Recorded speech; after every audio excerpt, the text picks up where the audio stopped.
Thank you. Please sit down.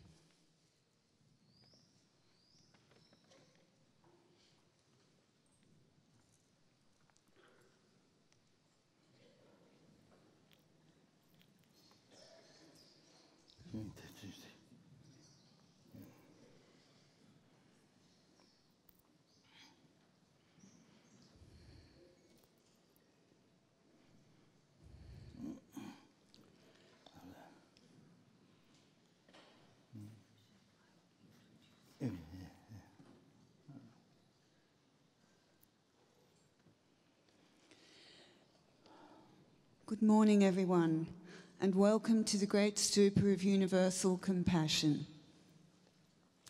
Firstly, I want to let you know that the proceeds from today's event will help to provide free teachings for the monks and nuns during the retreat with Lama Zopa Rinpoche, which is beginning next week. So thank you for your support on their behalf. Another important notice is that toilets are available out the back door, turn right, and at the side of the stupa.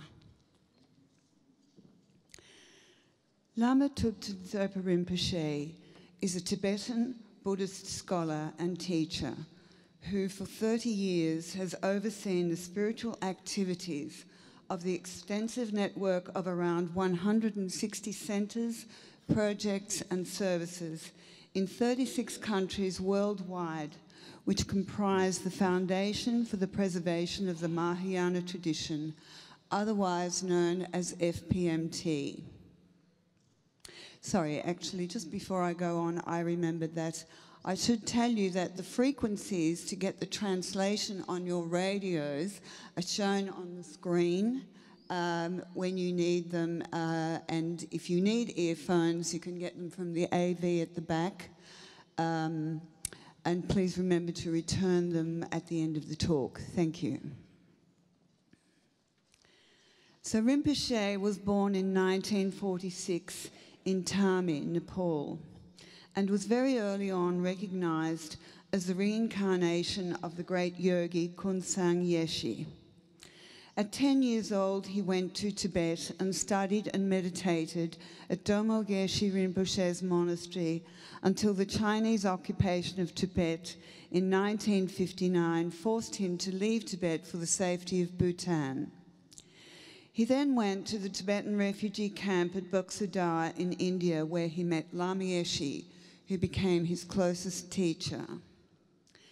Lama Yeshe and Lama Zopa Rinpoche travelled to Nepal in 1967, and there they began teaching Westerners. Over the next few years, they built Kopan and Laudo monasteries, and in 1971, Rinpoche gave the first of his now famous annual Lam Rim retreat courses, which continue at Kopan to this day. FPMT was established in 1975, and by this time the two lamas had started travelling and teaching around the world. Lama Yeshe served as spiritual director of FPMT until he passed away in 1984, at which time Rinpoche took over. Since then, under Rinpoche's peerless guidance, the FPMT has continued to flourish. Rinpoche's vision is vast and includes very many charities and beneficial activities around the world. Just in India alone and Nepal, where his heart is, Rinpoche has established Serajay Food Fund, which offers 3 meals a day for 2,500 monks. He established Kopan Monastery and Nunnery, where there are now hundreds of monks and nuns residing and studying. He's established free schools in India and Mongolia, also sponsoring the building of a monastery and nunnery in Mongolia. And in 2010, he received the prestigious Polar Star from the Mongolian president for his great works in promoting the Dharma. Causing no harm to any sentient being is essential to Rinpoche, and he sponsors many, many animal liberation events around the world, with the total number of animals liberated now numbering in the millions. He also actively promotes vegetarianism for the same reason, that is, to cause no harm to any sentient being. This is just a very small example of Rinpoche's vast vision, which reaches far into the future and around the world.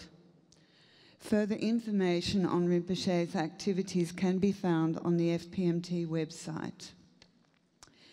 Apologies to Rinpoche. Sometimes, if you are not used to hearing Rinpoche speak, his English can be a little difficult to understand, but you will be able to read the transcript on the screen as he speaks. It gives me great pleasure to hand you to Lama Zopa Rinpoche.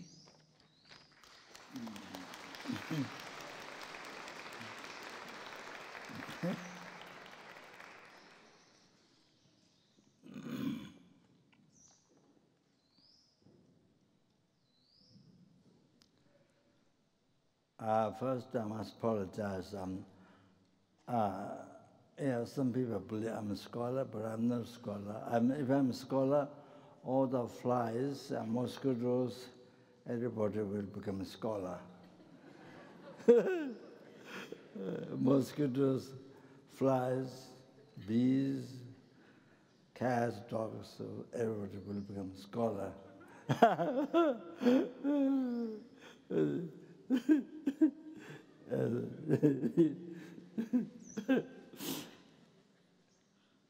I went in Tibet when I was young, but I don't remember meditating in Tibet. Memorized the text, memorized Dharma text in many pages, and offered examination in the monastery. Thoman Geshe Rinpoche, great yogi,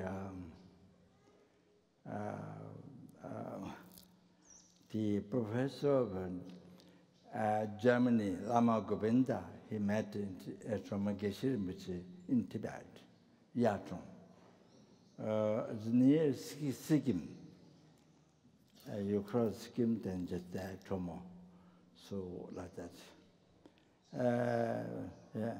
So I offered examination in the monastery, public, during the all the monks there. So offered the leader of the puja examination, have to recite by heart, and he said, please recite from this word and this word. He turned pages, and you have to recite few lines, and then he said, oh, from there you recite, not the whole text. So he said, I did a good I did a good examination, or reciting the meditation prayers. But that time, I think Tibet was already the Ocean by mainland China, already the Mao Zedong already happened. But not too strict, because this is near border of India, so taking a little bit of time. So that. So I was a few years in Tibet, 3 years, then escaped through Bhutan to India. So that. Okay. First, I would like to express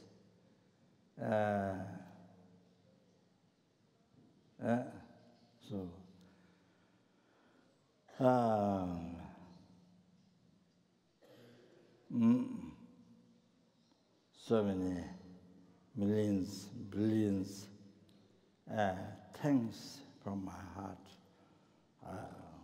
to all of you, Sanghas and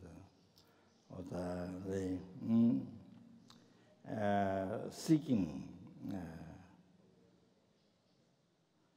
total liberation, nirvana, total liberation from oceans of samsaric suffering, suffering of pain, and the oceans of suffering of change, all the samsaric pleasures that which are suffering of change. Then third, from where those two suffering rises, progressive compounding suffering. The aggregates. At the moment we have 5 aggregates: aggregates of feeling, aggregates of form, feeling, cognition, compounding aggregates, consciousness. So 5 aggregates.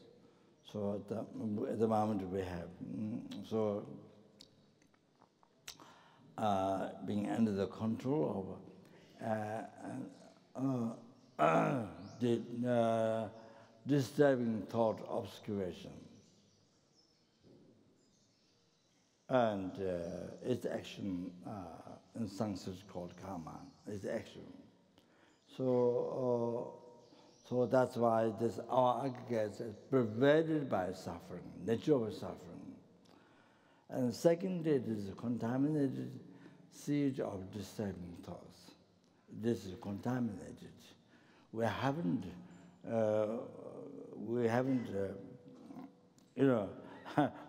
I can't say every one of you, but just myself haven't yet actualized path, remedy, haven't actualized path, wisdom directly perceiving emptiness only. So didn't have any, like medicine, haven't taken medicine for that cure of sickness. So like that, haven't taken actualized the path, rising path, the directly perceiving the ultimate reality, the emptiness. So didn't get to seize the seed of delusion. So that's why still from beginningless rebirth, still didn't get free completely from the oceans of suffering of samsara. So have been experiencing oceans of suffering of the helpings, oceans of suffering of the hungry ghosts, oceans of suffering of animals, oceans of suffering of human beings, oceans of suffering of asura beings, oceans of suffering of asura beings, and also intermediate beings. Of course, except if you are going to be born in a formless realm, then it doesn't have to go through intermediate stage. But all the other realms, before reincarnating, you have to go through the intermediate stage. So like that, from beginningless rebirth, still not free. So they are still suffering, experiencing suffering of death, rebirth, old age, sickness, and death. That's suffering, pain. That's hunger, thirst, all that suffering of pain, and suffering of change, all that temporary samsaric pleasures. You see, that which cannot continue, which stops, which cannot continue.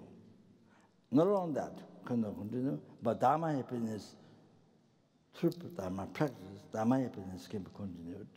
And samsara pleasure, second shortcoming, second mistake, cannot develop, cannot increase. But Dharma happiness, you can increase and you can complete. So not only nirvana, but blissful state of peace, but the total cessation of obscuration, gross, not only gross obscuration, but subtle obscuration, to the fully, subtle obscuration to each of the fully knowing mind. Total cessation that, and because of that, then completion of all the realizations. Oh, so that's the ultimate. That's what Dharma happiness. You can develop and complete. So, therefore, then you see, you have omniscience, seeing all the past phenomena, and at the same time, seeing all the future phenomena, seeing the present phenomena, and seeing directly all the numberless helpings, hungry ghosts, animals, numberless human beings, sura beings, asura beings, intermediate state beings, everyone's mind can see it directly, and their level of intelligence, their level of karma, potential. So their suffering, the different suffering. So every single thing can see directly.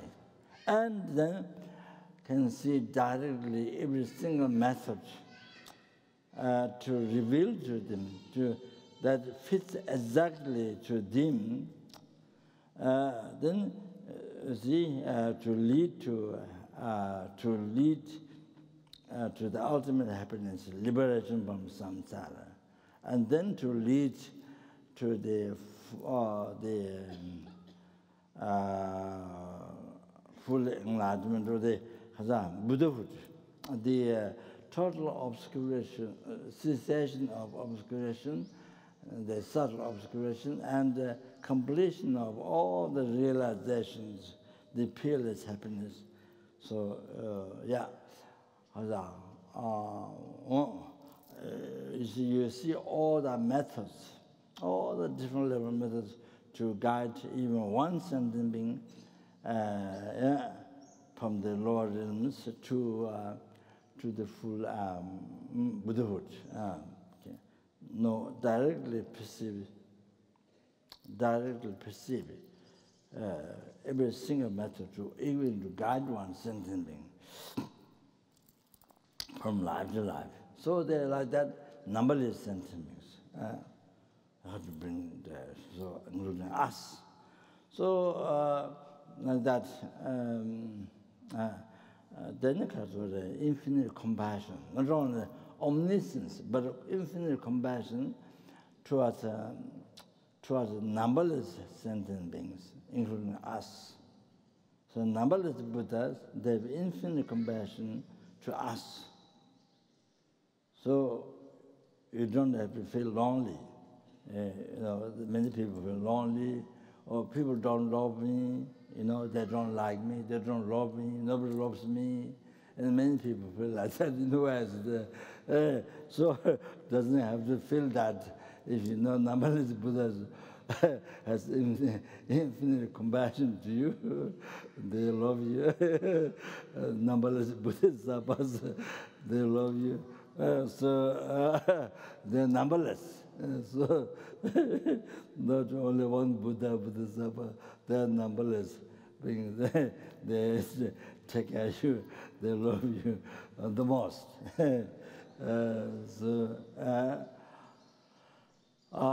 So then perfect power, with that's all perfect power to reveal, to manifest numberless form, pure and impure form. A pure form, those who have pure mind. Impure form, those who have the impure mind. They cannot see pure form. So you have to show impure form to them, those who have impure mind. So numberless impure form, all kinds to guide them to guide them to Buddhahood, to the state of omniscience. And so then to manifest numberless forms with purely speech, then to manifest numberless forms with the holy mind and guide the sentient beings, us, including us, sentient beings. So like that. So like that.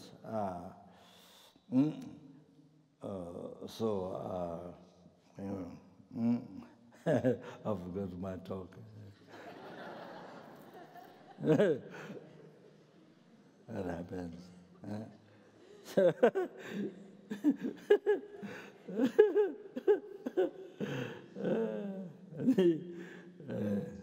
What did I say?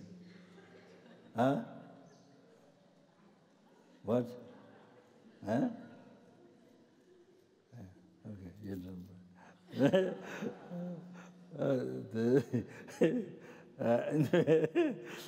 Anyway, no, this is what. So this I'm talking about Dharma happiness. You can continue, you can develop, complete. So it's very worthwhile to practice. So therefore, so worthwhile to practice. You can continue, develop, complete. That's it, one time. Then I can degenerate, then I can practice Dharma. Not like that, no. Numberless, like samsaric pleasure, pleasure is gone, and then again you try. So we've been doing that numberless times, samsaric pleasure. Oh, numberless times, then gone, and then you miss it, and, you never get satisfaction, and you try again. Then even you succeed, but it's gone, doesn't last, doesn't increase. Then you try again. So we've been doing that from beginning LZA birth up to now. So still didn't find satisfaction. Still did not find satisfaction. So that's the shortcomings of samsara pleasure. How much we use doesn't. But Dharma happiness, you can continue, you can increase, and complete. It's one time. Nirvana is just one time. Enlightenment, Buddhahood is just one time. There's no need to repeat again and again. So, how much hardship there is to practice, to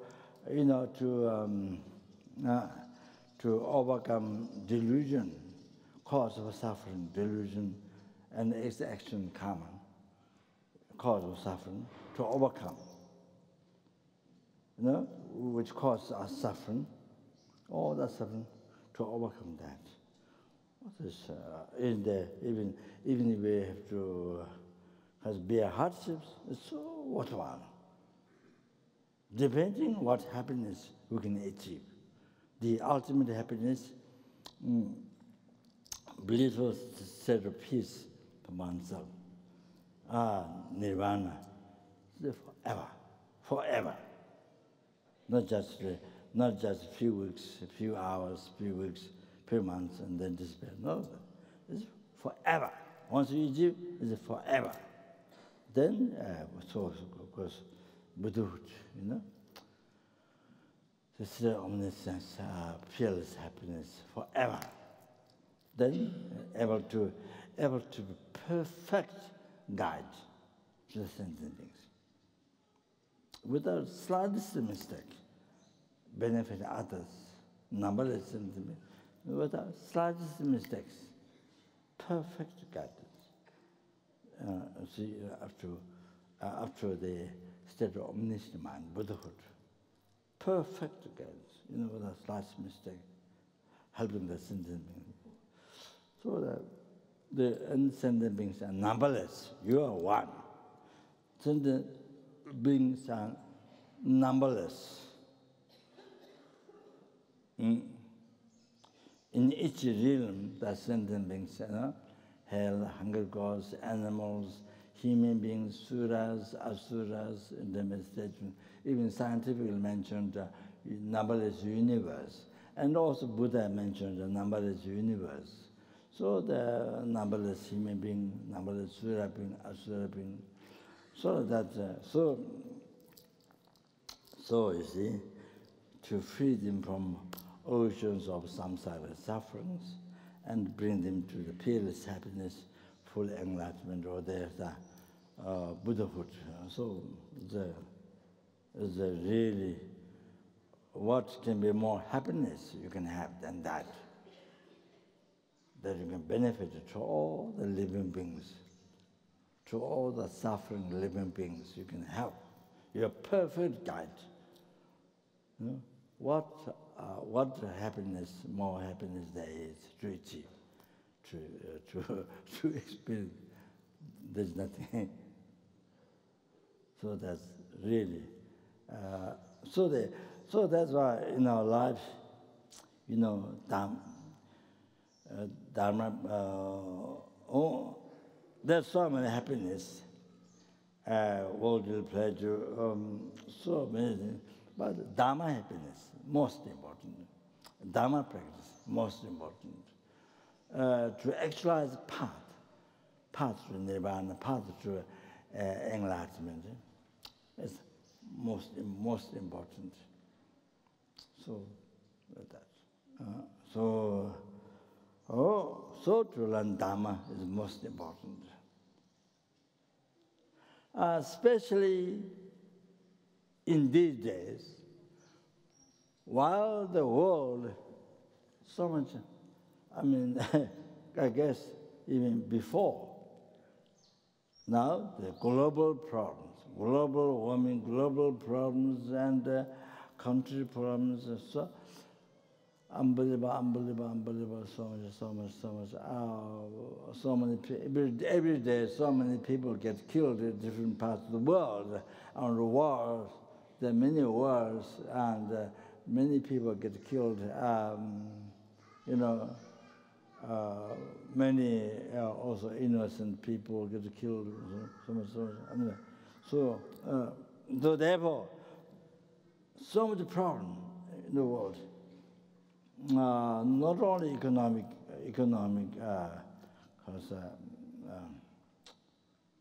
recession or economic,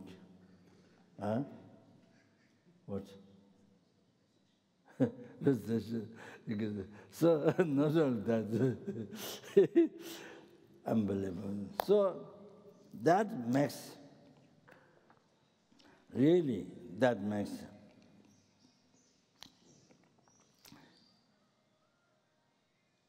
to not wonder, not waste life, precious human life, not waste, to pay more attention. You see, to pay more attention.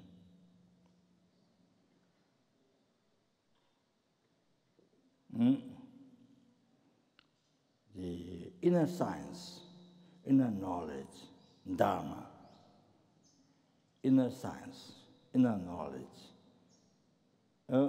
meditation. So the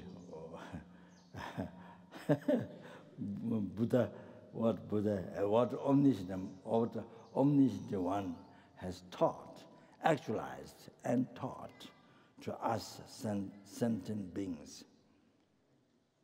So Buddha himself said, Gelong Dhagam Kenamji, Sekje Dare session to Levatara Naika, Lama Chai Gujimin. So Buddha himself said, I think that probably I don't know, thousands of religions in this world. But I think, my guess, I don't know, but probably might be only Buddha who says, you bhikshus, learned ones, like you examine the gold, by burning, by cutting, by rubbing, whether they pure gold or not. So, like that, examine my teachings. Examine well my teachings, then take it. He never said, don't question, don't examine, just have blind faith. You can't question, you can't examine. It's examine my teachings. Oh, like the gold, how you check the gold. Oh, the bhikshus, the learned ones, examine. Wow, like the gold. Then take it. If you think useful, then take it.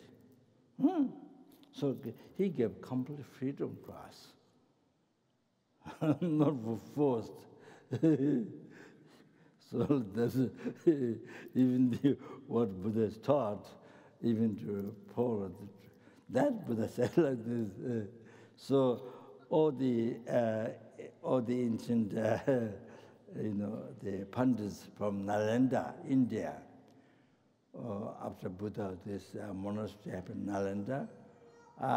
So all that, there were 300 pandits. So the great holy beings, not just a scholar like nowadays university scholar, not like that. All those incredible, not only realization, not only words, meanings, and realizations, not even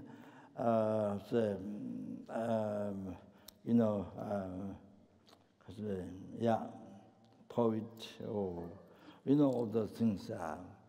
Five inner knowledge. They have knowledge of others, knowledge of the inner science, the Panavatika, also knowing about medicine, diagnosis, medicine, all that. So five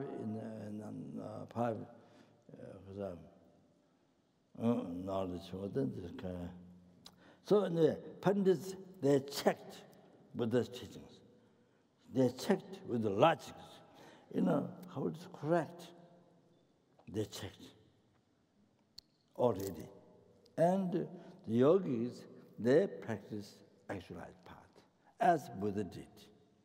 All are done. So numberless beings become Bodhisattva, Buddha already, and those others also become Arhat. So numberless beings become like that. Practice, studied, and practice as Buddha taught. Then they got realizations, like that, free from oceans of samsara suffering. It already happened. Numberless already happened from different countries, Yeah, those practices, you see, like that. So, 1,000 years, 100 years ago, so that.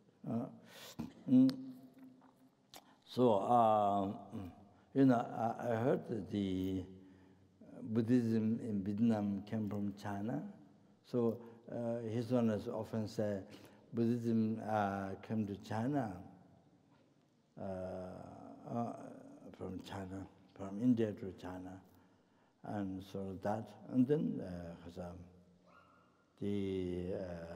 then from India to Buddhism came from Nalanda, and from there,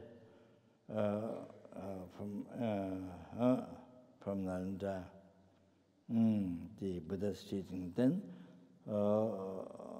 to Tibet, went in Tibet, and then it went to Mongolia, Mongolia, and that Mongolia, maybe some other country, I'm not sure. So from China, I think maybe Vietnam, and maybe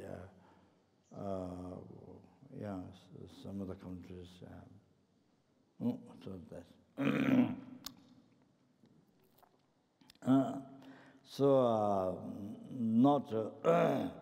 Not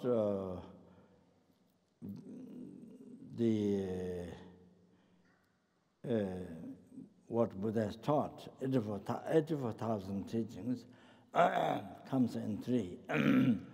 The philosophical teaching, and then the Paramediana teaching. Paramediana teaching, Mahayana Sutra, and the Mahayana Tantra. So, so all happened in Tibet. Came from Nalanda. So basically, there's no, so all those three levels of teachings came from India, Nalanda, to Tibet. So the Buddhist teaching, like that. There's no Buddhist teaching, teaching that made by Tibetan Lama never came from India, not that, the basic teaching. So,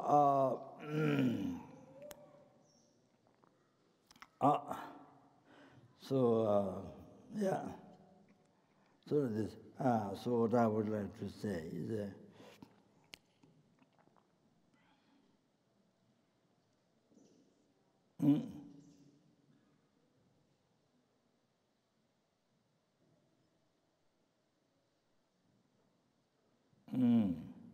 yeah, before I mentioned the quotation, then I'll finish this. So, as His Holiness often says, what is Buddhism?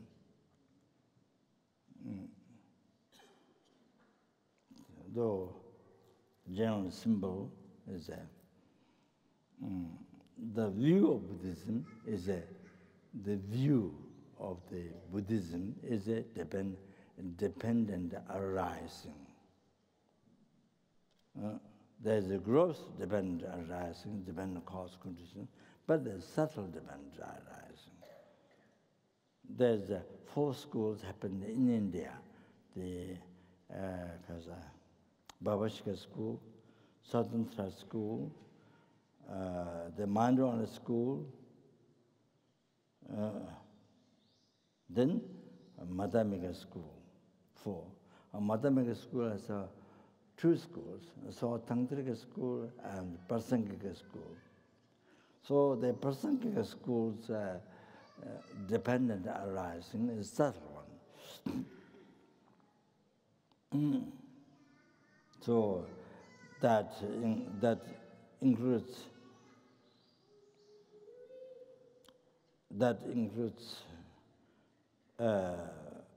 both phenomena, permanent and impermanent phenomena, permanent and impermanent phenomena, both in that subtle dependent arising. So,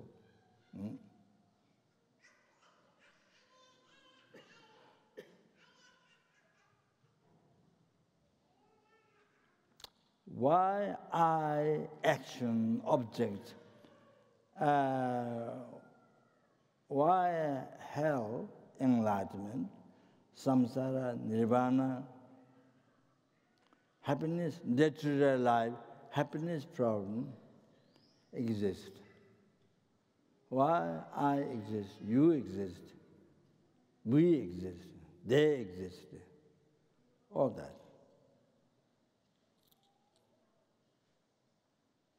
Why things exist? Because they are empty. Because they do not exist from their own side.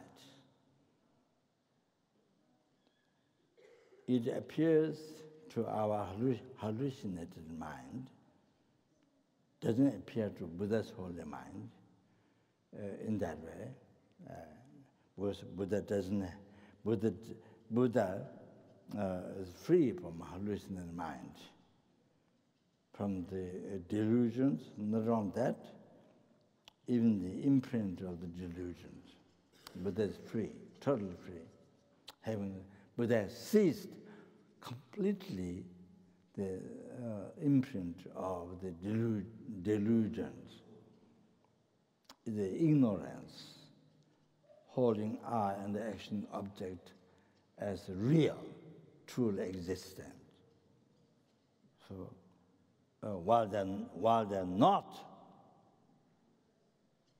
totally empty from beginning. From beginning, from beginningless rebirth, empty is all. Everything has been empty, do not exist from its own side. The extra one is from its own side. That one is very important to understand. So for our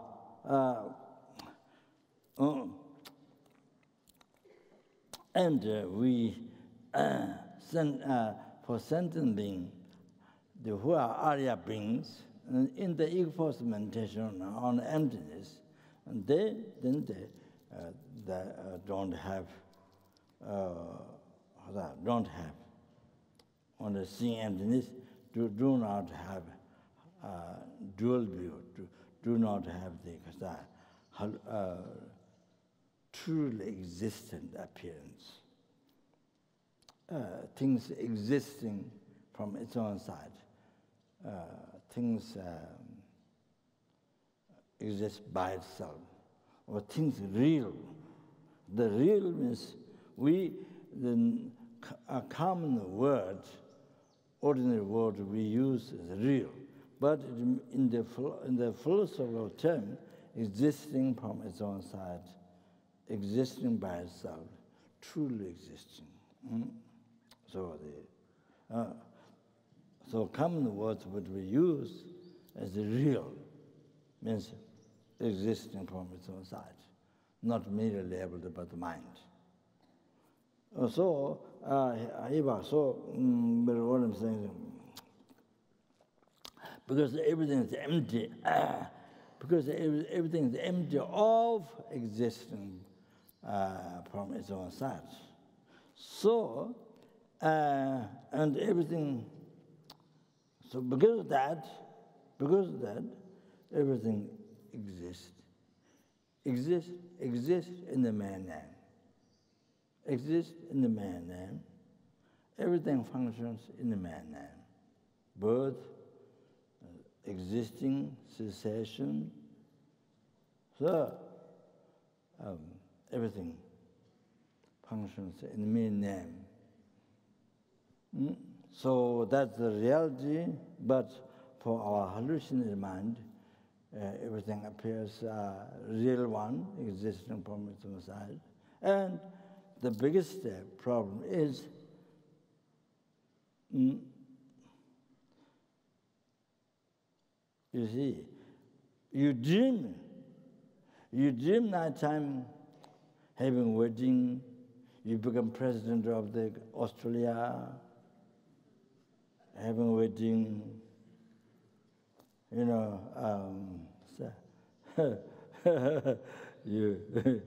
you win lottery, or you got $1 billion, so many things, or you got 100 children, and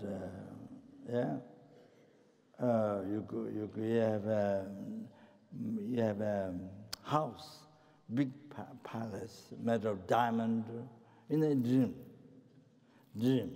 But you see, but the problem is not recognizing this is a dream. So believing is real. In the dream, believing everything is real. Completely believing this is real. You see, that's how that is totally crazy. How totally crazy. So when you wake up, you believe 100% real. Then you wake up, you have nothing. So all that is not real when you wake up. So, you see, so like that exactly in the life, in the daytime life, or exactly like that, we haven't recognized. We were dreaming, but we didn't recognize the dream.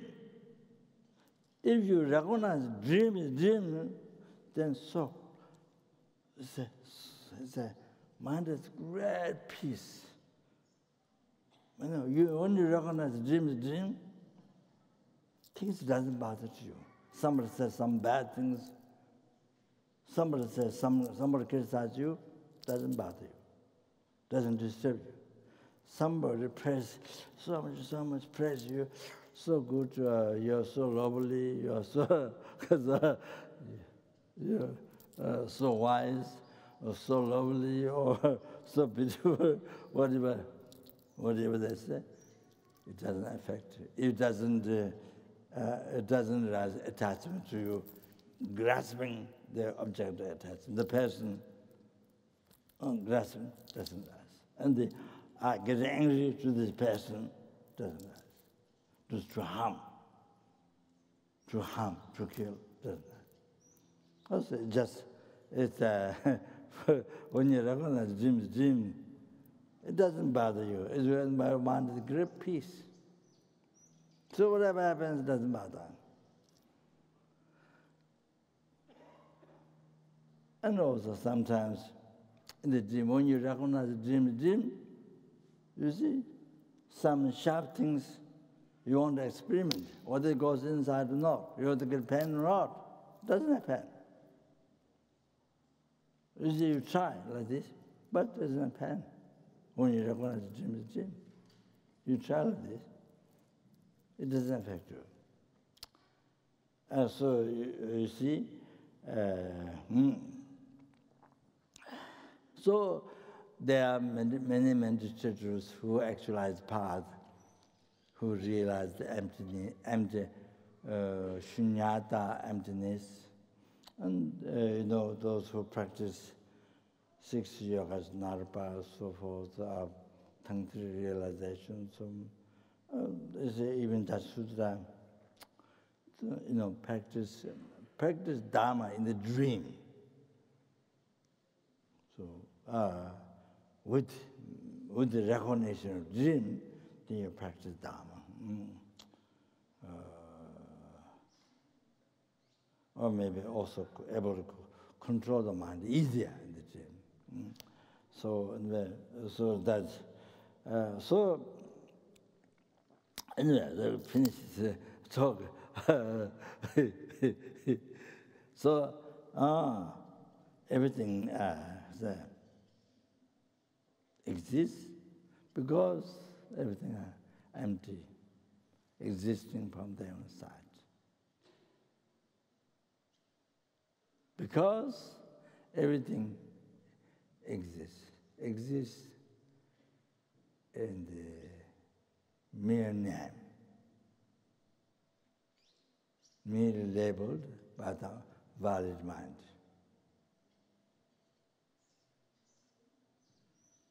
No? Everything functions in the mere name. So nothing exists from its own side. Everything exists in mere name, nothing exists from its side. So everything empty, existing from its own side. So while everything is empty, I, action, object, hell, enlightenment, the samsara, nirvana, happiness, problem, death, while everything is empty, exists. Everything exists. While everything is existing, mere name, everything empty. So those two are not separate. Emptiness and dependent arising, existing dependent arising, not separate. So, the emptiness sport, emptiness is meaning of dependent arising. Meaning of dependent arising, subtle dependent arising. Everything is just mere name, in mere name, mere level mind, by the mind. Oh, so there was empty. So this unified. So that's unified. So when we you see the unification, then that time your understanding of emptiness is correct. When you can't unify with the dependent arising existence, when you can't unify with that, and then you see some confusion. You don't know how to explain the existence, the conventional truth. Oh, then there's something wrong with your understanding of emptiness. Oh, that's why Lama Tsongkhapa praised Buddha.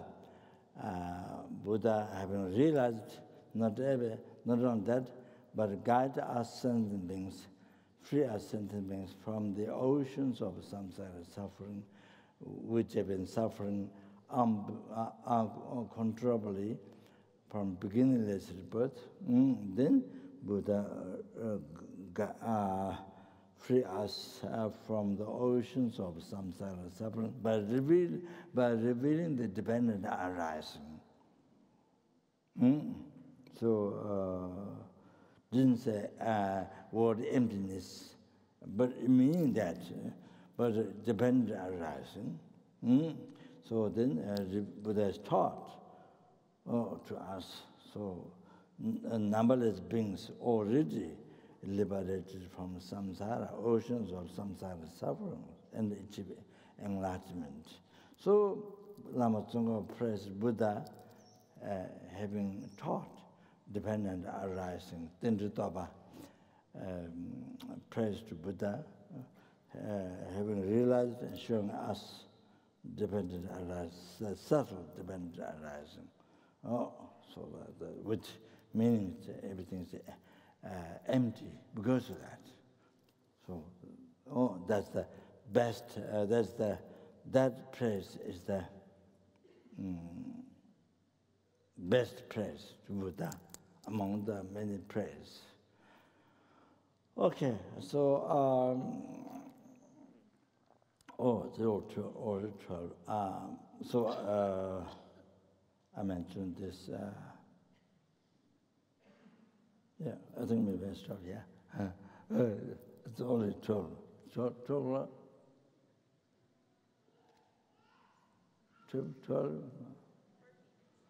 o'clock, 1 o'clock.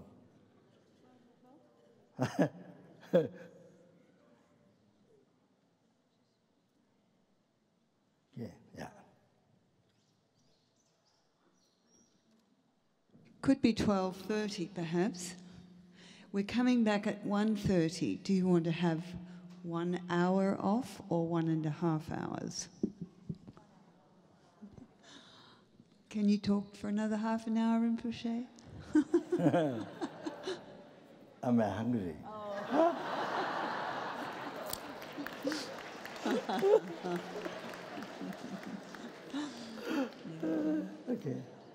Okay, maybe just a little. Okay. Just a little.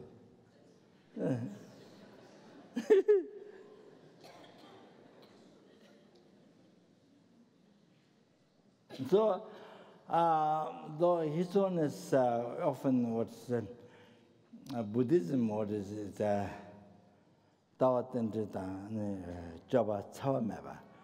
so the view of Buddhism is dependent arising. Action is not to harm other sentient beings. So you got to understand that. If you do not know, so that others, other religions, others do not have. So particular about Buddhism. So action is to not harm others. So now I want to say,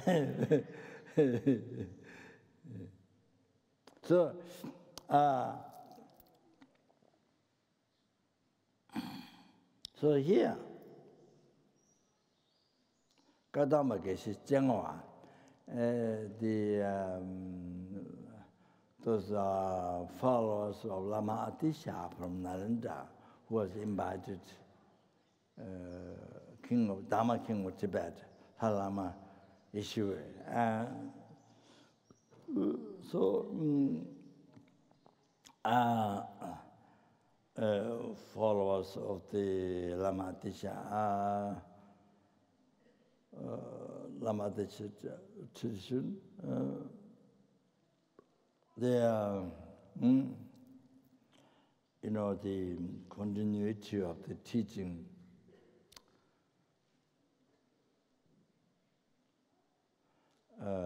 The extensive path,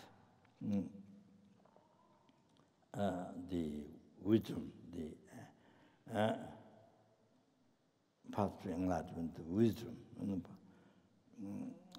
continuity of the wisdom, continuity of the path, and then teaching them continuity, part of the profundity, the wisdom. Then also through Lama Atisha, also the teaching of the continuity of the path, the extensive path, the method to achieve enlightenment. So both then continuity of the blessing practice, and then three all continued through Lama Atisha. So they handed down. So the Kadamba followers. Kadamba means what Buddha has taught. Even this is syllable of Tibetan alphabet, so it can be related to. There's na in Hindi. So one syllable of the Buddha's teaching, for example, na.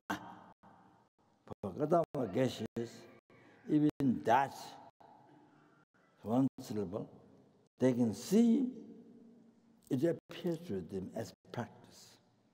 It's an instruction to achieve enlightenment and to liberate the numberless sentient beings from oceans of samsara suffering and bring to peerless happiness of the Buddhahood, full enlightenment. We see Buddha's teachings, and even na, it's appearing for them as practice, as an instruction, as a path to achieve enlightenment for sentient beings. So therefore, that's why it's called Kadamba. Even one more, this is practice. Not to renounce, but to practice. So, Kadamba. Also, Jengawa said,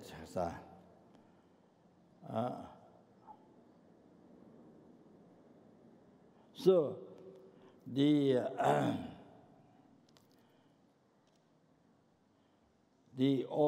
what the Buddha has taught, it was 1,000 teachings.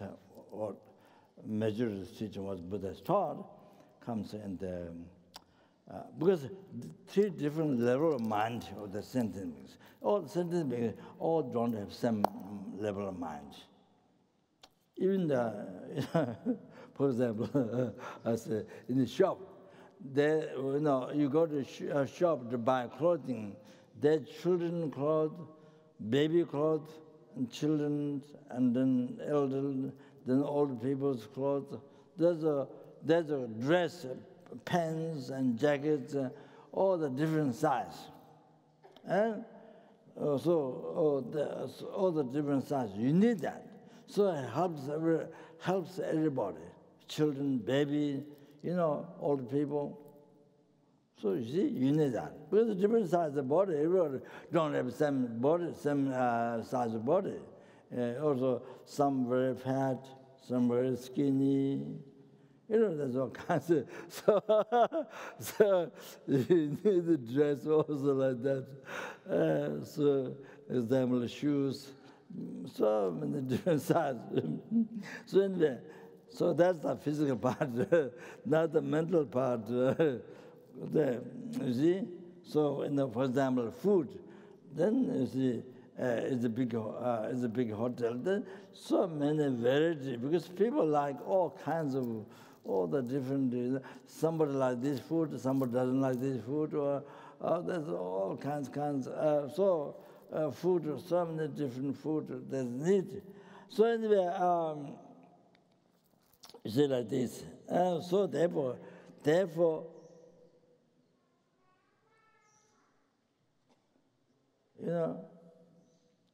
exactly the same, one teaching won't fit to everybody, all the sentient beings. So it's basically then 3 levels of teaching given by Buddha. Ultimate goal is enlightenment. But you see, lesser vehicle teaching, greater vehicle teaching, they can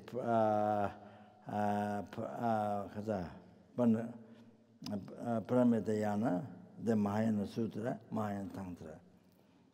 So basically, 3 levels. The Tantra is a 4 levels of Tantra, Kriya Tantra, Jaya Tantra, and Mahayana Tantra. So you need that. Because sentient beings, even who are practitioners of Tantra, they have different level of mind. So anyway, so you see, Katamba Keshichanawa, put all these 3 levels of teachings, all the teaching taught by Buddha, into this, not harm others in them, not harm others. Not harm others. All the teaching based on not harm others. And on the top of that, benefit others. All teaching comes in this. So that's to make it simple. Then, specifically, the Hinayana teaching, Paramitayana teaching, the Mahayana Sutra, or the Hinayana teaching, that specifically this Hinayana teaching divided into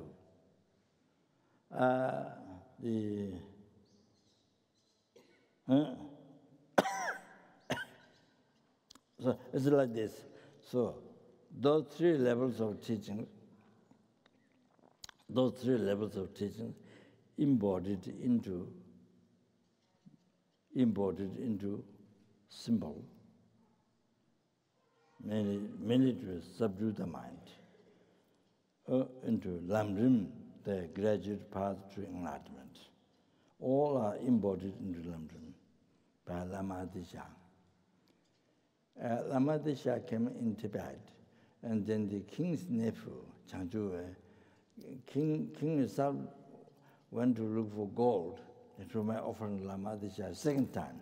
First time, didn't see Lama Disha by the translator, brought gold, but didn't get to see Lama Disha. 2nd time, then the king went to look for gold.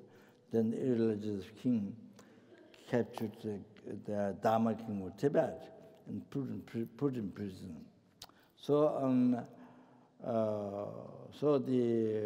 he didn't accept the gold. He said, by piling up the gold, so the size of the head is missing. Then Dharma king Lalama Yeshua's nephew, Changzhu, then told the king in prison, said, don't offer him 1 handful of gold. Take all the gold to India, offer to Lama Adisha. I will die in prison for the sake of benefit of sentient beings in Tibet and spread Dharma. So I give up my life in prison. So may I tell Lama Desha, may I see you in next life. So then he died in prison. Then Jatsun Singh, I think, Jatsun Singh, I'm not sure the name, so translated. Then to the gold, that time very primitive, the road, there was no, I think, airplane, very primitive. So he was guided by Tara. All the Buddha's action manifested in Tara. So Tara manifested child, old man, woman, telling him this road, that road, guiding him and to India, to go to India. So like that. So he arrived and he explained all the problems in Tibet, and what happened in Tibet. The misconception, what happened in Tibet. If you practice Sutra, then you cannot practice Tantra. If you practice Tantra, you cannot practice Sutra. So much conception of Tantra, what Tantra, much misconception. And then king died in the prison and all that. And so Lama Desha listened to everything. Then he asked Tara, if you went in Tibet to spread Dharma, whether it can be beneficial or not. Tara said, extremely beneficial, but your life will become shorter. So 7 years, his life became shorter, will die quicker. But your life will be highly beneficial in Tibet. So Lama Desha, I don't mind, life became shorter. So then, without telling the public in the monastery, Nalanda, the university, without telling public, so then he went secretly to Nepal, like pilgrimage, and then from there in Tibet. So then Lama Desha was explained by King's nephew, and all the problems of what happened in Tibet, and that.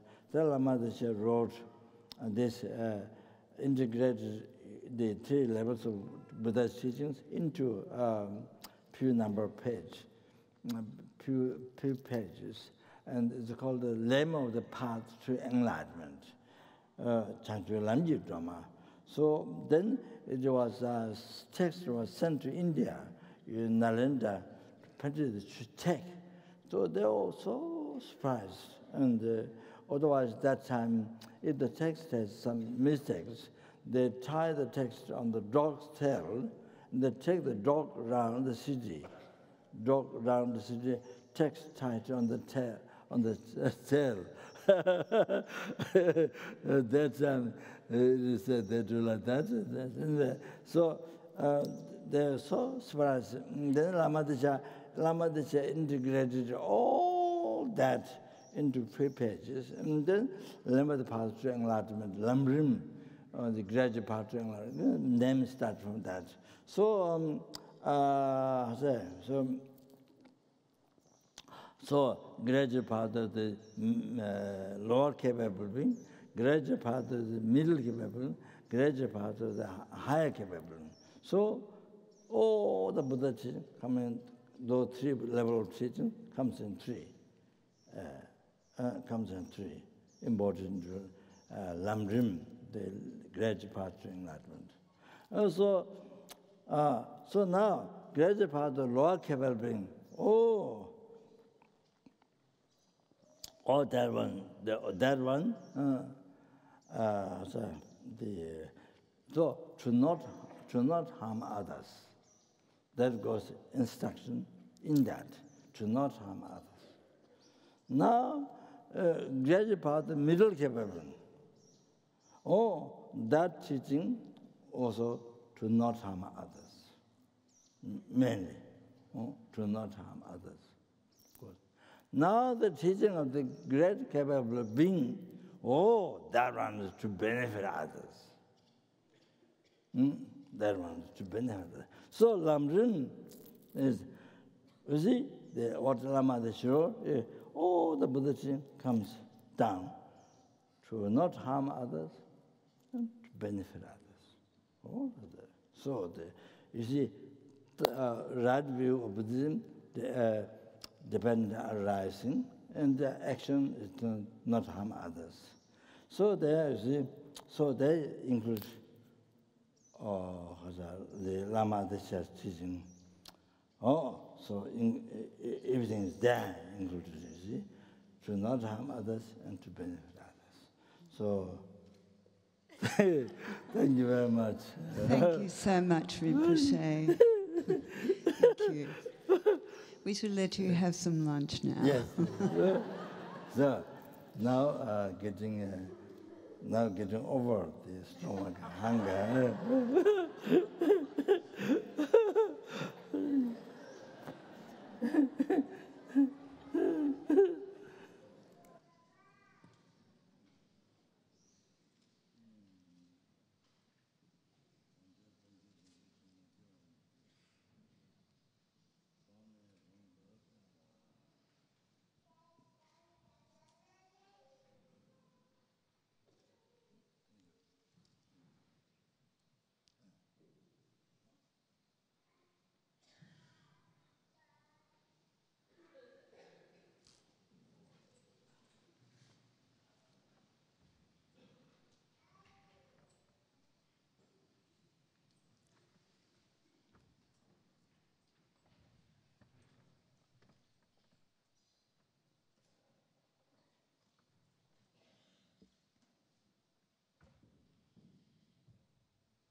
So lunchtime.